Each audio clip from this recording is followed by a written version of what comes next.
Et donc, je me suis dit qu'on allait parler d'histoire aujourd'hui, de l'histoire de l'Akba Omer. Oui, parce que j'imagine que le Rav Cherki et que le Rav Yoel Ben Arosh vont vous expliquer toutes les dimensions spirituelles et toute la Torah Takabala qui sort de cette journée extraordinaire. Donc moi, je me suis dit, eh ben, qu'est-ce qu'il me reste à vous dire? Il me reste à vous dire bah, d'où ça vient. C'est quoi cette histoire de l'Akba Omer? Est-ce que on a véritablement des sources là-dessus? Est-ce qu'on sait de quoi on parle? Est-ce qu'on ne sait pas de quoi on parle? Bien les amis, je vous propose de rentrer directement dans le vif du sujet. Les amis, nous n'avons, comment le dire sans être méchant, euh, si on parle de l'Akba Omer comme étant un événement qui est directement lié à Rabbi Akiva, aux élèves de Rabbi Akiva, à la mort des élèves de Rabbi Akiva, à la guerre de Bar Korva, est-ce que c'est Chag ou Moed? C'est Otto Davar. C'est-à-dire, Moed, ça veut dire un moment de rencontre. Chag, ça veut dire que c'est un moment de rencontre cyclique qui revient. Chag, en français, c'est un cercle. Ok? Le mot Chag veut dire un cercle. Donc, c'est cyclique. C'est pour ça qu'on appelle ça une Chag.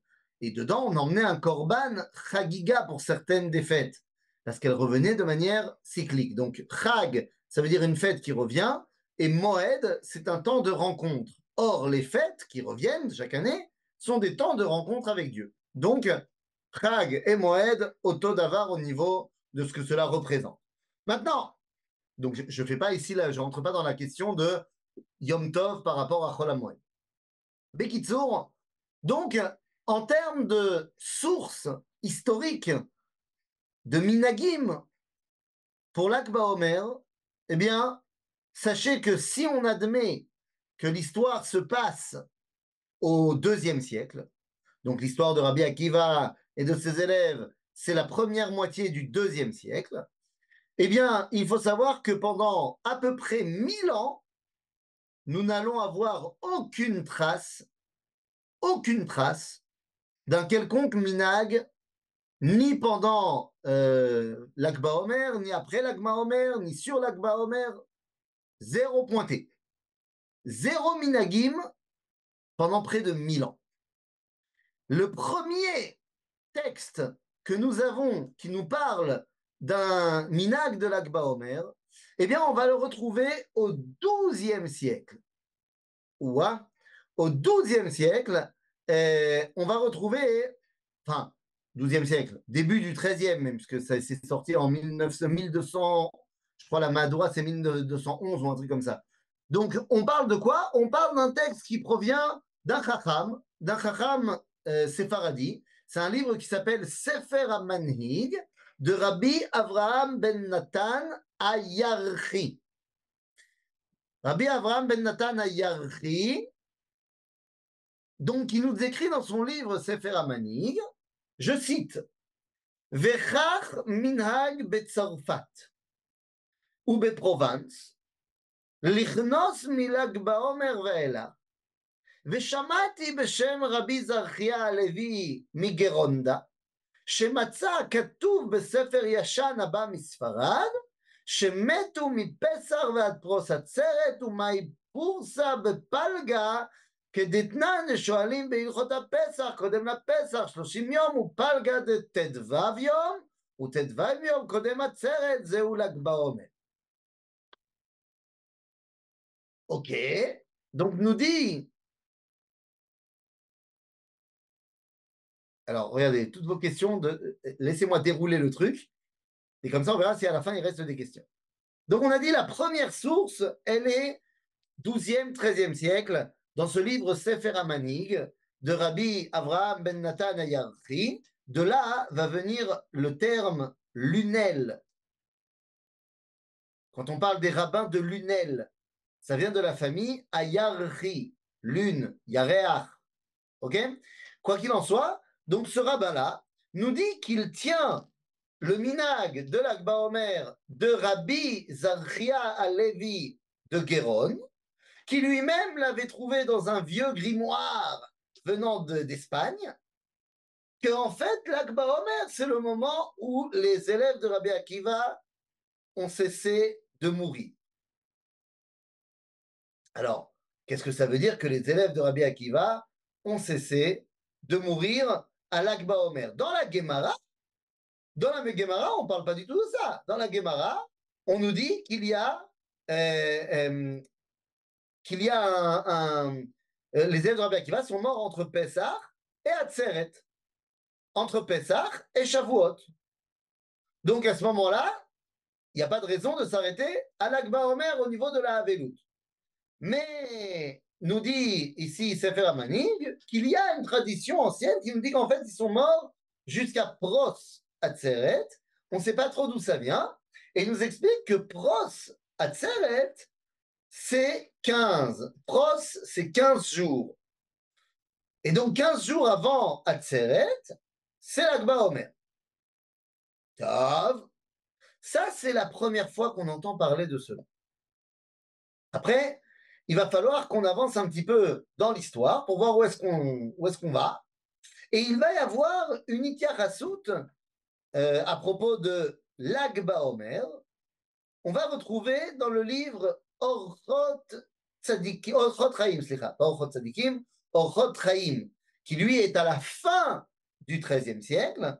Et lui, il va nous dire la chose suivante, c'est Rabbi Aaron HaKohen Milunel, ok?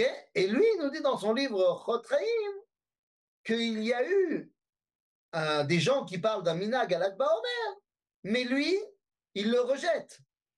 Il disait Shtuyot. Il ne faut pas faire de minag à l'Akba Omer. Il n'y a rien de particulier à l'Akba Omer. Au même moment, on va retrouver, toujours au XIVe siècle, Rabbi Menachem HaMeiri, celui qu'on appelle dans le Talmud, dans les Rishonim, HaMeiri.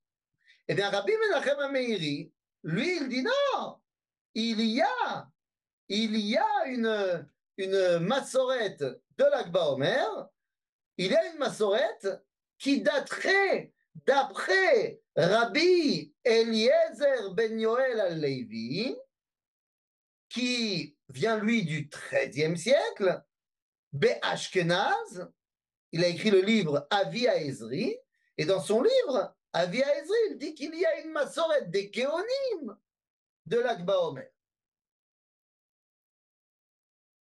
On n'a rien retrouvé chez les Géonim de ce qu'ils ont écrit sur l'Akba Omer.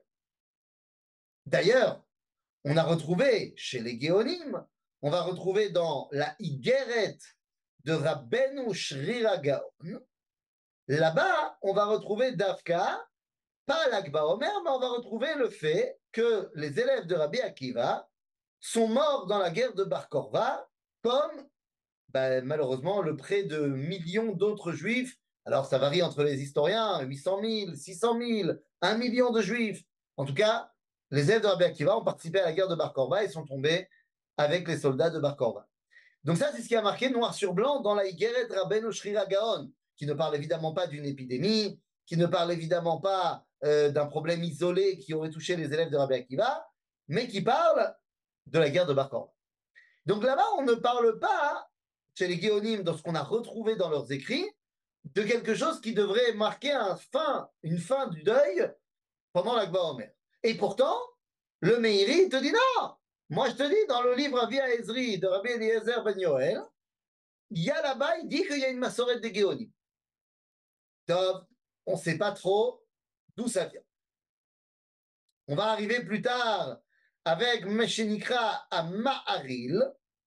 Donc, à Maharil, il s'agit évidemment de Rabbi Yaakov al-Levi ben Moshe. Lui, on est en plein dans le 14, enfin, il est né au 14e siècle. Il va mourir au début du 15e siècle. Eh bien, nous dit le Maharil, non, non, non, non, calmez-vous, calmez-vous. L'Akba Omer, je vais te dire ce que c'est. Dit le Maharil, l'Akba Omer, en fait, c'est vrai que les élèves de Rabbi Akiva sont morts entre Pessah et Shavuot. Et c'est vrai qu'ils ne se sont pas arrêtés de mourir à l'Akba Omer. Aval, si on admet que c'était une épidémie, un virus, je ne sais pas quoi, il te dit, le Maharil, sachez qu'il y a eu un miracle et qu'ils sont morts, mais ils ne sont pas morts Shabbat, ils ne sont pas morts Rosh Chodesh, et ils ne sont pas morts pendant les Yom Tov et le Chol HaMoed. Et en gros, il arrive à une conclusion que le nombre de jours où ils sont morts, c'est que 32 jours. Donc, tu fais la Havelout pendant 32 jours et le 33e jour, pour marquer le coup, tu arrêtes la Havelout. Ça n'a rien à voir avec le jour en lui-même de l'Akba Omer, mais Zeicher, en souvenir, pour marquer le coup. Bon, c'est pas foufou. C'est pas foufou de dire ça. Mais bon, chez la brioute. Donc, c'est pas très clair. On voit qu'à partir du XIIe siècle, alors qu'il n'y a pas vraiment de raison claire, on arrête les minagim de Havelout à l'Akba. Alors, pas chez tout le monde. Il y a des gens qui se sont énormément opposés à ces minagim de l'Akba Omer. Par exemple, parmi les plus grands opposants au minagim de l'Akba Omer, c'est le Khatam Sofer. Le Khatam Sofer, lui, est un opposant très virulent par rapport à cette histoire-là. Pour lui, non seulement on ne rajoute pas une fête qui n'est pas mentionnée dans le Talmud, en plus de cela, il ne s'est rien passé à l'Akba Omer, et en plus de cela, on n'a pas le droit de faire des Hilulot Tzadikim sur les tombeaux. Alors oui, on n'a pas encore parlé de Rabbi Shimon Bar Yochai, mais pour le Khatam Sofer, c'est à Kol Pasoul. C'est tout va pas bien. Faut pas faire ni rien du tout, ni rien du tout. Top. Khatam Sofer était un vrai Ashkenaz. Donc effectivement, les Hilulot des Tzadikim, c'était peut-être pas son dada. Mais il n'empêche que lui, il te dit, Zelo Beseder. Le seul endroit où on doit faire Aliyah à la Régel, c'est au Beth Amikdash à Jérusalem. Et non pas dans aucun tombeau des Tzadikim. C'est pour ça que moi, personnellement, ça me fait toujours bien rire quand je vois des gens qui sont sur son tombeau. Lorsque je vois des gens qui vont sur le tombeau de Rabbi Moshe Sofer, hein, qui, si je ne me trompe pas, est enterré à Pressburg. Lorsque tu vois des gens... non, alors c'est pas à Pressburg. Ah, c'est à Bratislava, qu'il a enterré. Quand tu vois des gens sur le tombeau du Khatam Sofer, alors que le Khatam Sofer était tellement opposé aux gens qui viennent sur les tombeaux des tzadikim, ça nous fait doucement rire. Mais enfin bon, c'est pas très grave. Le fait est que donc, c'est pas du tout clair, cette histoire. Qu'est-ce qui s'est passé à l'Akba Omer? Les amis, quand on parle, du Yud Chet Be'iyar, c'est-à-dire l'Akba Omer, eh bien, c'était une journée qui était déjà marquée avant qu'on parle de Rabbi Shimon Bar Yochai et qu'on parle de faire des Hilulot de Rabbi Shimon, parce qu'on va voir dans quelques temps d'où ça vient Rabbi Shimon Bar Yochai. Il y avait déjà eu des choses très importantes dans le jour de Yutret Be'iyar. Par exemple, on nous rapporte chez les chrétiens qu'il y a un minag chez les juifs. Donc on parle des chrétiens, on parle du deuxième siècle. Que les chrétiens, avec les pères de l'Église, nous expliquent qu'il y a un jeûne chez les juifs le 18 Iyar pour se rappeler de Yoshua bin Nun. Voilà, que les juifs jeûnent le 18 Iyar parce qu'il y aurait une massorette comme quoi c'est le jour de la mort de Yoshua bin Nun et que donc les juifs faisaient un jeûne à ce moment-là. Tov, la malo. On nous parle également d'un grand tremblement de terre qui a eu lieu le 18 Iyar, qui a détruit une grande partie de la terre d'Israël. Le 18 Iyar, au IIe siècle. Mais d'un autre côté, on parle du 18 Iyar, l'Akba Omer, comme étant le jour je m'explique. Je reviens sur ce que j'ai dit il y a 2 secondes. Je dis n'importe quoi. Je me suis embrouillé moi-même. IVe siècle, il va y avoir un événement que personne ne connaît. Au IVe siècle, il y a un empereur romain qui s'appelle Julien. Alors, on l'appelle dans le jargon, euh, non, est-ce qu'il n'y a pas une source du dernier Gaon qui parle d'une victoire militaire à Lag Baomer? Alors non, il n'y a pas de source des Géonimes. Il y a une source chez les historiens romains qui parle d'une grande victoire juive dans un jour du début de l'été. Il ne dit pas l'Akba Omer. Tu imagines bien que Tacitus, il ne parle pas de l'Akba Omer. Mais il te dit qu'il y a eu un jour au début de l'été où la 22e légion romaine est rentrée dans le territoire de Bar Korba et aucun légionnaire au coucher du soleil n'est ressorti vivant. Genre, on a détruit la 22e légion en une journée, le jour du début de l'été. Mais il ne dit pas l'Akba Omer. Mais nous, on va essayer de comprendre peut-être après, est-ce qu'il y a un lien? Mais en tout cas, donc je disais, l'Akba Omer, au IVe siècle, en l'an 363, il y a un empereur romain qui s'appelle Julien. Et c'est pas n'importe qui ce Julien, on l'appelle Julien l'apostat, Julien le coffère. Pourquoi? Parce qu'il a décidé, après que Constantin ait transformé l'Empire romain en empire chrétien, lui il décide de revenir au paganisme romain. Et donc, pour énerver les chrétiens, il dit les ennemis de mes ennemis sont mes amis, donc il devient très copain avec les juifs. Et il donne la permission aux juifs de reconstruire le Beth Amikdash. Et en l'an 363, les juifs vont réunir tous les matériaux de construction pour construire le Beth Amikdash. Et à l'Akba Omer, il va y avoir le grand tremblement de terre de 363 qui va détruire, pas les fondations parce qu'ils n'ont pas encore commencé à construire, mais détruire toute la région. Et les Juifs vont prendre ça comme un signe du ciel qu'il ne faut pas reconstruire le Beth Amikdash. Donc ça, ce serait aussi un événement qui se passe à l'Akba Omer. Tov. Donc c'est pas clair cette histoire. Pas clair du tout. Alors qu'est-ce qui s'est passé à l'Akba Omer? Qu'est-ce qu'on a comme référence qui s'est passé à l'Akba Omer? Les amis, tout d'abord, on l'a évoqué tout à l'heure, les références sont claires que durant la période du Homer, le deuil que le peuple juif a amené en tant que minag pendant cette période-là est dû à la guerre de Bar Korba. Et absolument pas dû à une épidémie. Lorsque je vous dis qu'il y a eu la grippe espagnole durant la Première Guerre mondiale, à la fin de la Première Guerre mondiale, il y a la grippe espagnole qui va tuer des millions de personnes. Mais ces gens-là font partie des morts de la Première Guerre mondiale.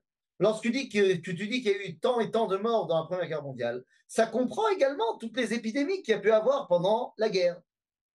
Pareil, quand tu comptes les 60 millions de morts de la Deuxième Guerre mondiale, ça compte aussi toutes les épidémies qu'il y a eu pendant la guerre.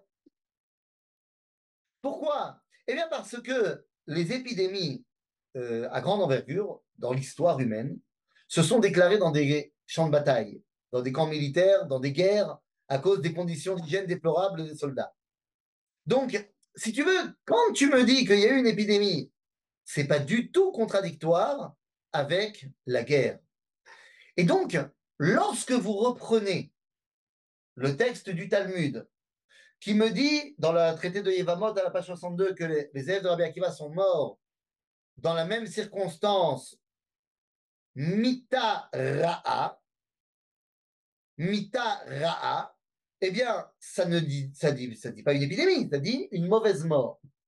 Le Talmud lui-même, dans d'autres endroits, comme le traité de Sanhedrin, nous dira que mita ra'a, c'est la mort par l'épée. Donc, ils sont morts d'une mita ra'a, nous dit Rav Nachman, askara. Askara, c'est la guerre, l'armée.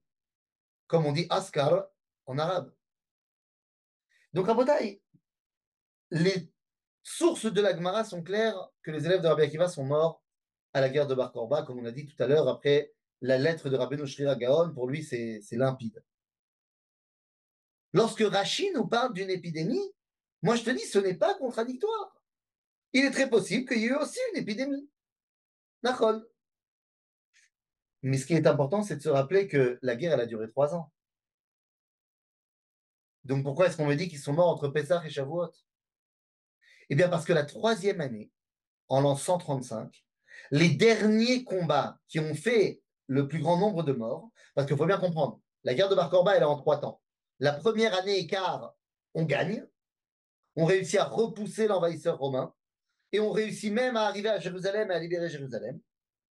La deuxième année, les Romains font venir à Jérusalem 14 légions, une légion près de 20 000 hommes, 14 légions, je vous laisse faire le calcul, et là, c'est le début de la fin. Sauf que, comprenons bien qu'on est face à une force beaucoup plus importante que nous. Eh bien, la deuxième année, c'est une guerre qui est guérilla, où on se cache dans les grottes de Bar Korba. La troisième année va marquer le moment où les Romains commencent à savoir où sont les grottes de Bar Korba, et on est obligé de faire sortir les Juifs de leurs trous, et les combats deviennent de grands combats. Et les derniers grands combats vont avoir lieu entre Pessah et Shavuot de l'année 135. À partir de ce moment-là, ce sont des morts qui se comptent par milliers chaque jour. Et à la fin de ces combats-là, les derniers combattants juifs se réfugient après Shavuot à Bétar. Et Shavuot passe, donc Shavuot, on est au mois de Sivan. Le mois de Sivan passe et on va arriver au siège de Bétar qui va durer 2 mois jusqu'au moment où on arrive à Tisha B'Av où il y a la chute de Bétar. Donc si vous voulez, quand on vous dit que les élèves de Rabbi Akiva sont morts entre Pessah et Shavuot, encore une fois, ça correspond totalement à la réalité historique de la guerre. Donc les amis, qu'est-ce que c'est que cette histoire de l'Akba Omer alors? C'est pas clair. Depuis quand fête-t-on l'Akba Omer? On a dit les premières sources 12e siècle, mais depuis quand est-ce qu'on fait des fêtes? Eh bien, il va falloir rentrer dans cette histoire-là, Rabbi Shimon Bar Yochai. Ah, Rabbi Shimon Bar Yochai, comme vous le savez, est un des nouveaux élèves de Rabbi Akiva. Lorsque Rabbi Akiva voit la défaite de sa Torah, de sa première version de la Torah, ses 24 000 élèves, alors certes, sont morts à la guerre de Bar Korba, mais avant la guerre, qu'est-ce qu'on sait d'eux? On sait d'eux qu'ils n'ont pas du tout mis en pratique les enseignements de leur maître. Ben oui, puisque la seule chose qu'on nous dit sur eux, c'est chez l'on à Agou Kavod Zebazé. Ils ne se respectaient pas. Alors que pour leur maître, Rabbi Akiva, le verset Ve'ahavta l'ereacha kamocha, c'est klal gadol batora. Et va nous expliquer le rabbi Israël de Rougine que mazé zeklal gadol batora, zeklal bishvil mi gadol batora. Quel est le grand principe pour un rabbin? Ve'ahavta l'ereacha kamocha. Parce que si tu as un mec qui étudie la Torah et que toi, tu ne respectes pas les autres, la Torah, elle ne sert à rien. Donc, Rabbi Akiva, après avoir vu l'échec de sa première formation, va décider de ne plus se concentrer sur la quantité, mais bel et bien sur la qualité. Et là, je vais vous dire quelque chose qui nous concerne tous. Je fais une parenthèse. Et je dis quelque chose qui nous concerne tous. La semaine dernière, comme vous l'avez entendu, je me suis fait passer un savon en direct par Mori Verabi à Rav Cherki. Vous avez tous été là, vous avez entendu qu'il n'était pas d'accord, il a dit qu'il ne faut pas exagérer. Le Rav Tao n'était pas complètement en désaccord avec le Rav Tzvi Yehuda. Je ne vous dirai pas ce que m'a dit le Rav Cherki après en off, lorsque je l'ai appelé et que je lui ai dit, mais enfin, c'est vous qui m'avez dit. Et donc ça, je ne vous dirai pas, c'est une discussion que je garderai secrète. Mais vous l'avez entendu quand il a dit, un élève, c'est quelqu'un qui est d'accord avec son Rav à 98%. Parce que si tu es d'accord avec 100% avec ton Rav, tu n'es pas un élève, tu es un chassid. Top. Et donc, ça fait une semaine que j'essaye de trouver les 2% où je ne suis pas d'accord avec le Rav Cherki. Je suis en train d'y travailler. peut-être sur la liturgie algérienne. Peut-être que ce sont là nos 2% qui diffèrent. Je ne sais pas. En tout cas, je vais faire une parenthèse par rapport à toutes les personnes qui nous entendent. Je ne sais pas si vous vous revendiquez comme étant les élèves du Rav Yoel ou les élèves du Rav Cherki. Vous les écoutez une fois par semaine minimum. Peut-être que vous les écoutez même plus que cela. Mais si, et je prends des grandes pincettes pour dire ça, mais si vous écoutez le Rav Yoel, le Rav Cherki, une, deux fois, trois fois par semaine, dans les différents zooms qu'ils peuvent donner, d'abord Kol HaKavod, c'est très bien, mais ça ne fait pas de vous des élèves. Parce que pour être l'élève de quelqu'un, il faut être à côté de lui, dans son quotidien. Il faut l'accompagner, il faut étudier panim el panim. Parce qu'il y a des choses qui ne passent pas par le zoom. Même si ma caméra, elle zoome très bien pour essayer de voir les réactions de mon visage, ça c'est possible. Mais ça ne remplacera jamais un vrai contact panim el panim, pour de vrai. Et c'est ça le grand problème de la première édition des élèves de Rabbi Akiva. Il avait 24 000 élèves. Mais attendez, la Gemara nous dit qu'ils étaient répartis Migiva, Migivat ad Antipatres. Mais attendez, c'est où ces endroits-là? Givat, c'est à côté de Ashkelon, un tout petit peu au nord de Ashkelon. Antipatres, c'est dans le nord, c'est un peu au sud de Caesarea. Donc ça veut dire qu'ils étaient répartis entre Ashkelon et Césarée. Ils n'étaient pas du tout au même endroit. Et il n'y avait pas de Zoom à l'époque. Donc c'est quoi les élèves de Rabbi Akiva? Ça veut dire qu'ils ont peut-être entendu un cours de Rabbi Akiva une fois de temps en temps. Quand Rabbi Akiva il faisait un petit détour par leur village, eh bien ils allaient au cours. Peut-être que de temps en temps, il venait à Bnei Brak et il venait étudier chez Rabbi Akiva. Mais vous comprenez bien que ce ne sont pas des gens qui étaient au contact de Rabbi Akiva. 24 000, c'est pas possible. Donc ce sont des gens qui ont étudié chez lui parce que Rabbi Akiva, il voulait enseigner un maximum de gens. Mais il s'est rendu compte que ça marche pas, c'est pas comme ça qu'on crée une génération après de dirigeants de Torah. C'est bien pour transmettre des cours, mais pas pour créer les successeurs. Et donc finalement après, eh bien, voyant l'échec des 24 000 chez l'Oda Agou Kavod Zebazé, il décide de changer de fusil d'épaule et de mettre en avant, de former 5 rabbins. C'est tout.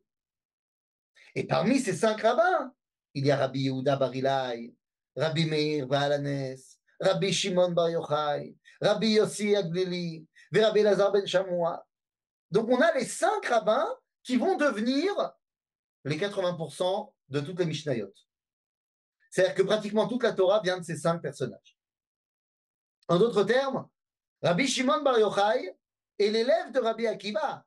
Oui, il est véritablement l'élève de Rabbi Akiva. Parce que lui, il n'a pas étudié comme la première version, en mode Zoom. Alors, en l'occurrence, peut-être que Rabbi Akiva a appris l'idée du Zoom de son maître. Et oui, parce que son maître, Rabbi Akiva, n'était autre qu'un certain Nahum Ish Gamzu.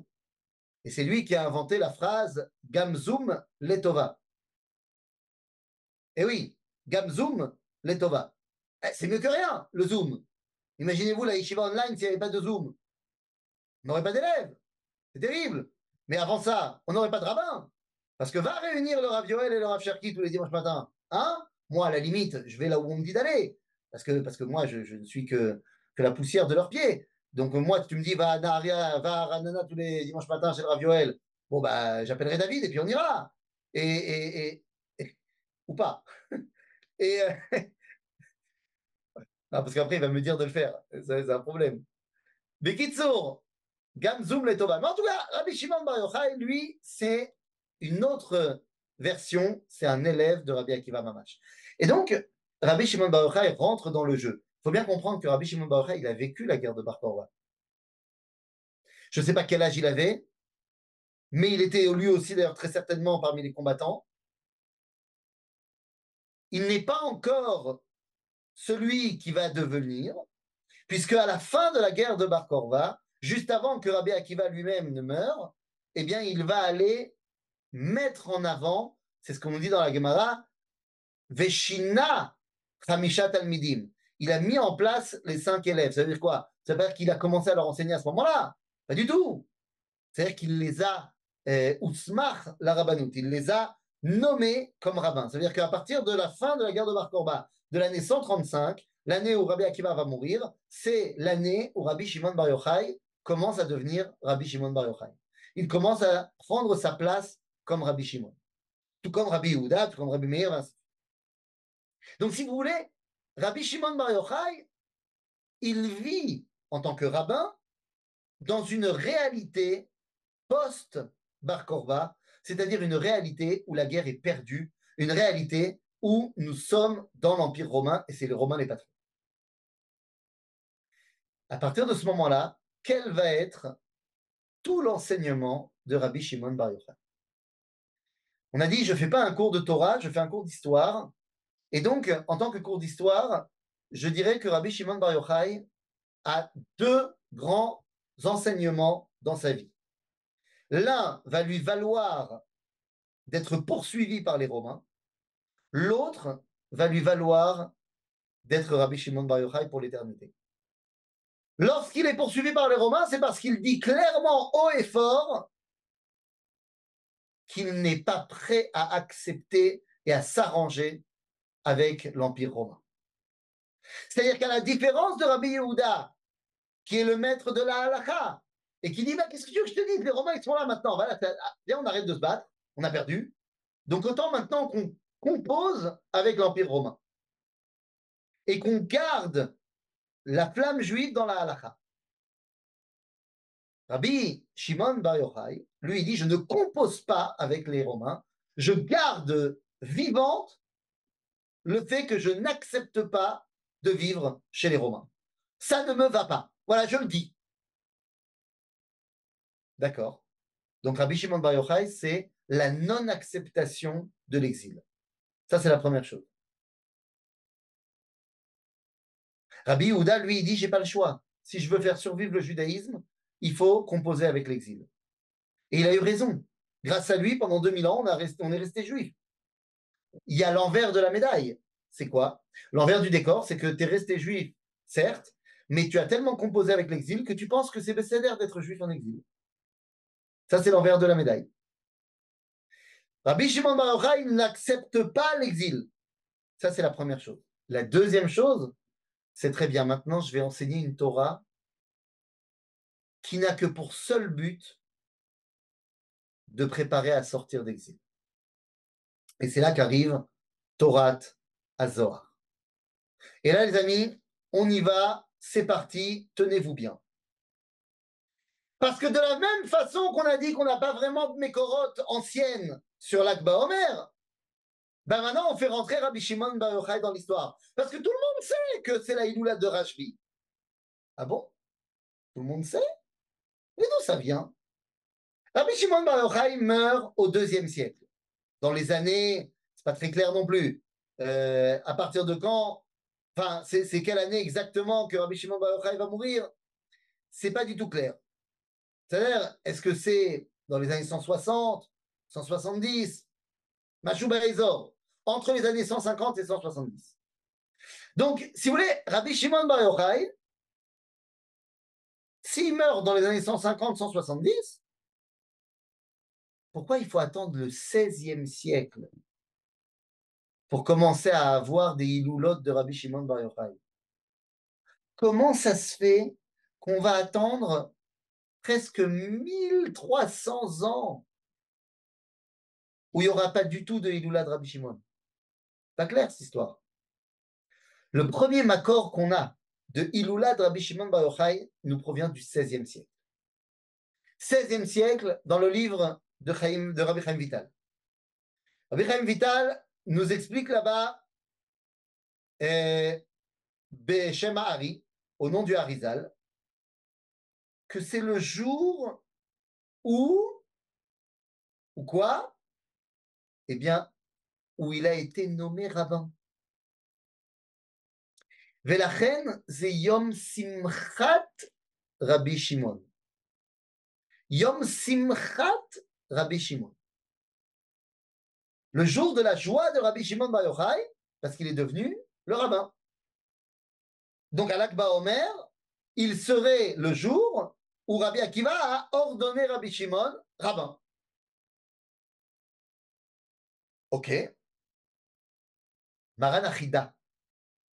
Rabbi Chaim Yosef David Azoulay, Maran Achida, nous explique qu'au fur et à mesure de l'histoire, Yom Simchat Rabbi Shimon, eh bien, en fait, ce qui s'est passé, c'est que le chet est tombé. Et de Yom Simchat, c'est devenu Yom Shemet, Rabbi Shimon.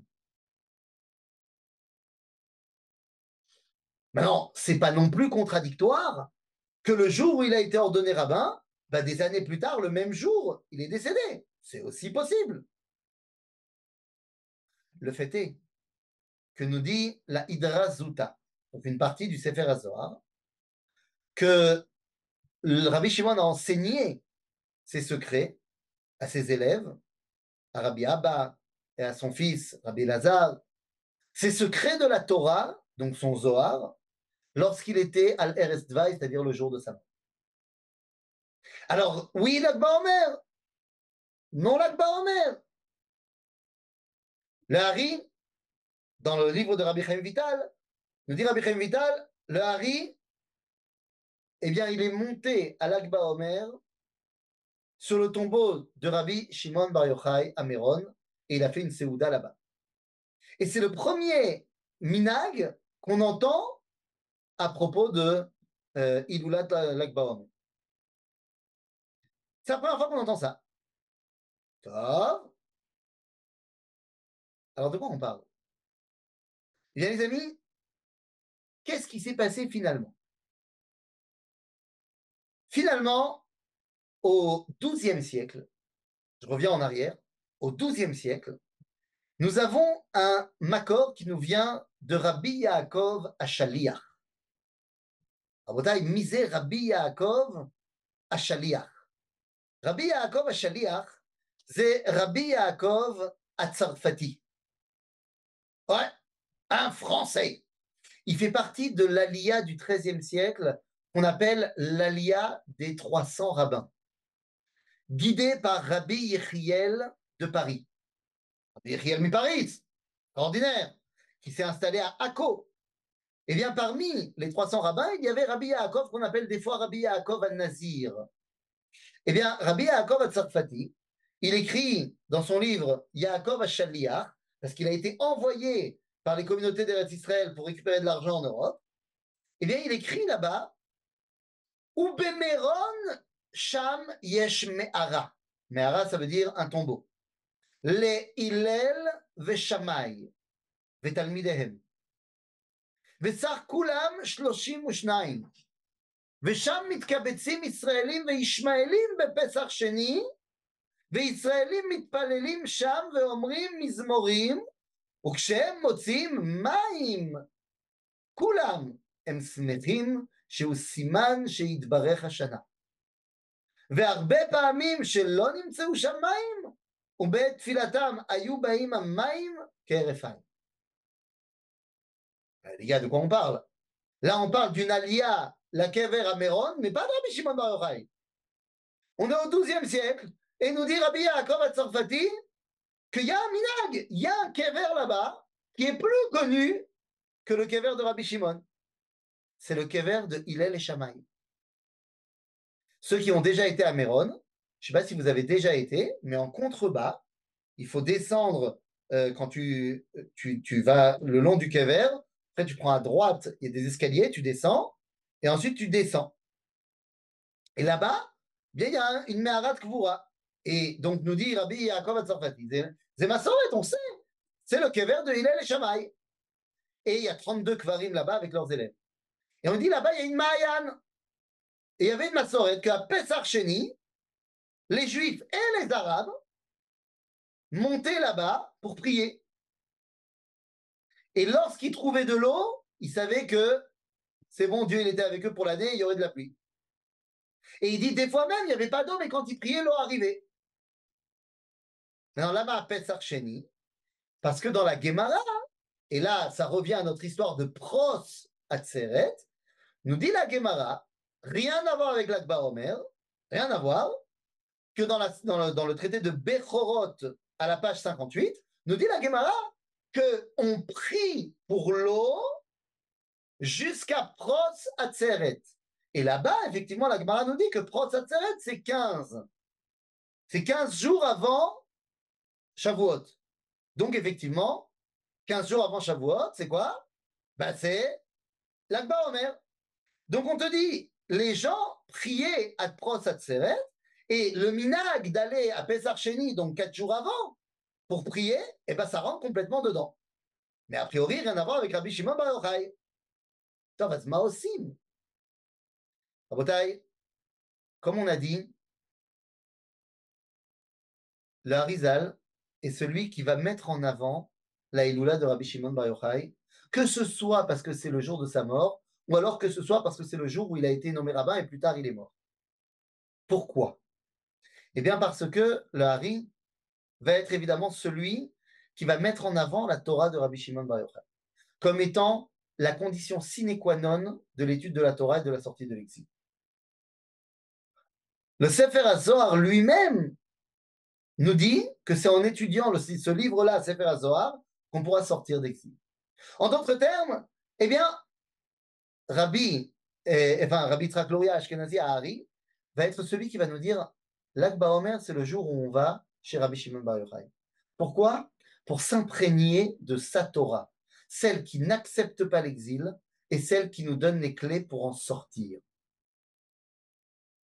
Et donc, à partir du XVIe siècle, on va commencer à avoir des Hilulot et des Minagim de l'Akba Omer. Enfin, calmez-vous. Il y a des Minagim de l'Akba Omer avant le XVIe siècle, à partir du XIIe. À partir du XIIe siècle, quels sont les Minagim de l'Akba Omer? Eh bien, c'est Chetz Vakeshet. Comme nous dit le Pnei Issachar. Nous dit le Pnei Issachar, incroyable, que l'Akba Omer, c'est le jour où on a l'habitude, où les enfants ont l'habitude de tirer à l'arc. Pourquoi? Comme c'est marqué dans le livre de Shmuel, que Delelamed Bene Yehuda Keshet. Waouh! Il faut apprendre aux enfants à se battre à l'Akba Omer. Directement lié à ce moment-là à la guerre de Bar Korba. Et à Rabbi Shimon qui n'accepte pas l'exil. Et c'est directement lié à ce que quelqu'un faisait référence. Lorsque l'historien romain Tacitus fait état de cette journée du début de l'été, où on a remporté une grande victoire. Alors peut-être que le minag de Chetz Vakeshet vient de là-bas. Sauf qu'aujourd'hui, à part dans certaines rues de Mea Shearim, ou à part chez moi, dans ma maison, il n'y a pas beaucoup de gens qui vont tirer à l'arc. Et encore, mon arc, c'est du plastoc. Donc, c'est pas vraiment resté. Ah, tu me diras, aujourd'hui, on n'a pas besoin de tirer à l'arc. Aujourd'hui, mamache, aujourd'hui, on a nos soldats d'Israël qui font mieux que de tirer à l'arc, qui montrent ce que c'est la puissance d'une armée juive retrouvée, qui bat les Romains et qui bat la bande de Gaza. Très bien. Mais aujourd'hui, les minagim à l'Akba Omer se sont tournés beaucoup plus vers les fameuses médourotes. Alors, je ne sais pas si vous avez vu hier soir, alors aujourd'hui, toutes les médourotes des enfants ont été amenées à aujourd'hui pour qu'il n'y ait pas de Chilul Shabbat. Mais la vraie Médoura a eu lieu hier soir. Alors, le site de Méron était extrêmement restreint à cause des tirs, malheureusement, du nord. Mais il y a eu quelques personnes qui ont pu allumer quand même leur maswot, leur médourot énorme à Méron. Et parmi eux, il y a eu, comme chaque année, le rabbi de Boyan. Eh oui, le rabbi de Boyan, c'est lui qui allume la Médoura merkazite à Méron. Pourquoi? Eh bien parce que au 19e siècle, le rabbi, ce qui était son arrière-arrière-grand-père, le fondateur de la Chassidoute Rouchine, Rabbi Israël Friedman de Rouchine, Eh bien, c'est lui qui a acheté aux gens de Tzfat qui gardaient le tombeau de Méron, il a acheté depuis Rougine, en Pologne, le droit d'allumer la Médoura, enfin la lumière chez Rabbi Shimon le soir de la Iloula. Donc on parle du début du 19e siècle, fin du 18e même, Rabbi Israël de Rougine qui va acheter le droit d'allumer à la Iloula de Méron.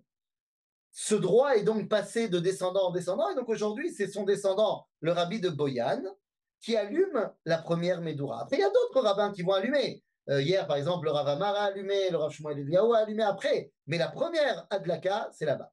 Mais la question qui se pose, c'est mes rabotailles, d'où ça vient? D'où ça vient qu'on allume des Médourotes? C'est quoi ce minag d'allumer des Médourotes? Écrit Shayagnon. Écrit Shayagnon à propos des Médourotes de l'Akba Omer. Il dit Mishelo Ra'a et Simchat l'Akba Omer al kivro shel Rabbi Shimon Bar Yochai במירון, לא ראה שמחה מימיו, שישראל עולים לשם המונים והמוניות של חגיגות, בשירים ובכל כלי שיר, ובאים מכל המקומות מערי אלוהינו ומארצנו, ואדום וישמעאל עומדים שם לילה ויום, מארצות אדום וישמעאל. Ça ne vient pas seulement d'Israël, mais même d'Europe et même des pays arabes. ולומדים שם יום ולילה ומתפללים ואומרים מזמורים. Donc Shayagnon nous dépeint un moment extraordinaire. Mais Rabotai, d'où ça vient les Médourotes? D'où ça vient les Médourotes? C'est quoi ce minag de commencer à allumer le feu? Alors, est-ce que, et là je pose la question, est-ce que les gens qui ont commencé ça étaient des fans de Johnny Hallyday, qui leur a dit d'allumer le feu et de même allumer le feu? Ou alors, est-ce qu'on pourrait dire quelque chose de complètement hérétique? Hérétique, que depuis même avant le christianisme, il y a à cette période de l'année dans les pays du nord de l'Europe les fêtes du feu. Eh ouais, la nuit du feu, qui tombe plus ou moins dans cette période-là, qui est encore fêtée en Scandinavie, où les gens allument des grandes médourotes. Pourquoi? Pour symboliser le retour du soleil. On est à la fin du printemps, le début de l'été. Donc vous imaginez bien, dans les pays du nord de l'Europe, il n'y a pas beaucoup de soleil. Donc quand ça arrivait, on faisait des médourotes. Quoi?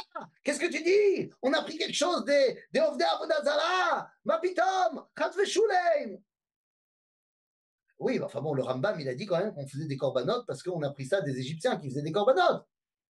Non, comment tu peux dire ça? Le Rambam, il n'est pas d'accord. Eh bien, en fait, c'est toujours pareil. Lorsqu'il y a des minagim chez les goïms et qu'après coup, les juifs font ça, tu peux soit dire qu'on a copié des goïms, soit dire que d'abord, ça existait chez nous aussi et déjà avant, et que les goïms nous ont pris, comme ce que dit le Ramban, dit Abraham, il a fait des corbanotes, avant que les Égyptiens les en fassent. Et les Égyptiens, ils ont copié sur Abraham, et nous, on a ressorti ça après quand on est sorti d'Égypte. Et même si on ne faisait pas ça avant, il est possible que les goïms se soient attachés à une intuition qui était bonne, mais qui a été mal dirigée parce qu'ils étaient idolâtres, et que nous, on arrive à un moment donné, on va être go'alim nitzotzot akdusha, on va sortir les étincelles de sainteté qui étaient dans la Touma, et ce que eux faisaient dans l'idolâtrie, eh bien nous, on le prend et on le sanctifie dans la Kedusha. Le feu de Rabbi Shimon Bar Yochai, de l'étude du Sefer HaZohar, car c'est un autre minac de l'Akba Omer, d'étudier le Sefer HaZohar, donc j'imagine que le Rav Yoel, il va beaucoup vous en parler. C'est l'histoire de se dire que c'est une journée où on a retrouvé eh bien, notre vaillance, on a retrouvé notre terre et on est sorti de l'exil grâce à cette Torah du secret. Un dernier minag qui existe, le feu de la Torah. Voilà, exactement. Le dernier minag de l'Akba Omer a été instauré par le Rabbi de Lubavitch. Parce que jusqu'à maintenant, on a parlé de la mort des élèves de Rabbi Akiva, tout ça, mais on a dit l'ona agou kavod zebazé. Et ça, c'est pas que à l'époque de Bar Korva, c'est déjà depuis le deuxième temple, on sait qu'il y a Sinat Chinam. Donc le rabbi de Lubavitch a dit à l'Akba Omer, eh bien on va faire un minag qui a pour seul et unique but de réunir tous les juifs. Et donc il y a le minag très important chez les Chabad, et mes enfants y participent chaque année, des parades de l'Akba Omer. Et ça s'appelle Yachad Kol Yaldei Israël. C'est ça le nom officiel de la parade. L'Akba Omer, Yachad Kol Yaldei Israël. Disait le rabbi Lubavitch, il faut corriger le problème moral qu'il y avait à l'époque du deuxième temple et de Bar Korva, l'époque de Sinat Rinam, de l'Onahagu Kavod Zebazé. Et ça, c'est l'enseignement pas de Rabbi Shimon, mais de son maître Rabbi Akiva. Donc voilà un petit peu le tour d'horizon historique de ce qu'était l'Akba Omer. Il ne me reste plus qu'à vous souhaiter une journée très forte et de vous rappeler que si vous êtes dans le quartier, eh bien, vous êtes invité à 20h pour ma Hanoukat Baït, Rehov Nakdimon numéro 2, à 20h30 Arvit et à 20h45 petite étude pour rentrer la Gdoucha dans la maison. Et voilà, voilà, voilà. Vous pouvez allumer vos micros à vous de jouer. Hop là, Arabe, rallumer les micros, c'est fait. Mazal Tov, Mazal Arabe. Tov. Mazal Tov. Mazal Mazal Tov. Tov. Rav, bonjour, j'ai un problème avec certains mots en hébreu. Kever, que veut dire kever? Kever, c'est un tombeau. Et Medurot, sont les feux. C'est les, voilà, c'est les grands feux, je sais pas comment on dit en français, les grands feux, quoi. Il y a Et une le- question de Gérard. Alors, bonsoir, bonjour Rav. J'aurais Ah, une question, je ne comprends pas. Il y a eu les 24 morts oui, des élèves de Rabbi Akiva. oui. Si vous posez la question à n'importe quel Rav, à n'importe quelle personne, on ne parle que morts par épidémie. Pourquoi on dirait que c'est un secret, justement, on parle du secret de Rabbi Shimon Bar Yochai, pourquoi ne pas dire d'office qu'ils sont morts dans la guerre de Bar Korva? Si je dis C'est absolument pas un secret. C'est des gens qui ont soit mal étudié, soit qui ont décidé sciemment de ne pas en parler, et c'est encore pire. C'est marqué noir sur blanc dans la guérette de Rabbeinu Shri Gaon. C'est vrai que le Talmud, il occulte. Il occulte cette réalité de la guerre de Bar Korva. Mais ça, c'est d'une raison très simple. C'est parce que le Talmud a un traumatisme de l'époque de Bar Korva. Et donc, le Talmud va occulter l'histoire de Bar Korva pratiquement partout, pas que à cet endroit-là. Il y a un véritable traumatisme après la guerre de Bar Kokhba, un petit peu comme les rescapés de la Shoah qui ne voulaient pas en parler après. Donc le Talmud n'en parle pas, mais pratiquement pas. Mais les Géonim vont en parler. Donc il suffit juste d'étudier. okay. Et je vais vous dire mieux que ça. Je vais vous dire mieux que ça, et je termine par là, je ne vais pas prendre beaucoup de temps, mais de dire qu'on fait une période de deuil, alors qu'à la base, le Homer, c'est une période de joie, parce qu'il y a des gens qui ont chopé une épidémie, c'est absurde. Vu le nombre d'épidémies qu'il y a eu dans l'histoire juive et le nombre de morts de la peste noire, et même là maintenant du corona. Alors quoi, pourquoi tu n'as pas fait de temps de deuil pour les gens qui sont morts du corona? C'est n'importe quoi. On est d'accord. Merci. Exactement. Dans Astérix, les Gaulois ne savent pas où est Alésia. Exactement. Ils ne connaissent que Gergovie. On a dit qu'on ferait un cours sur Astérix Obélix, ça va? Eh ben, avec plaisir. Et c'est pour ceux qui ont le niveau, parce que j'ai pas envie de devoir rappeler des choses de base. J'enverrai des devoirs à la maison. Je leur Voilà. dirai. Il faut avoir bien étudié certaines macertotes. Astérix légionnaire, Astérix... Non, c'est pas possible. Rav Pizo, Toda Rava, Shavua Tov. Et on commence dans 2 minutes avec le Rav Cherki. On continue cette partie d'études sur l'Akba Omer, l'étude du Zohar. Et j'invite les élèves qui ne sont pas encore abonnés à la chaîne YouTube du Rav Fizon, parce qu'il y a beaucoup de cours qui sont envoyés là-bas tous les jours. Alors, sur YouTube et sur Facebook. Eh Sur oui, Facebook. Et qui il y a marquent les deux, il y a les deux. Mais j'ai reçu plein de demandes de gens qui Caniraient n'ont pas Facebook et m'ont dit, écoute, il faudrait quand même que tu les remettes sur YouTube parce que nous, on n'a pas Facebook et on ne sait pas, on est vieux, on ne veut pas faire Facebook, on ne connaît pas. Déjà, YouTube, ça nous a pris tellement de temps à comprendre comment ça marchait. Donc, sachez que les cours sont et là, ne vous inquiétez pas, mais abonnez-vous quand même.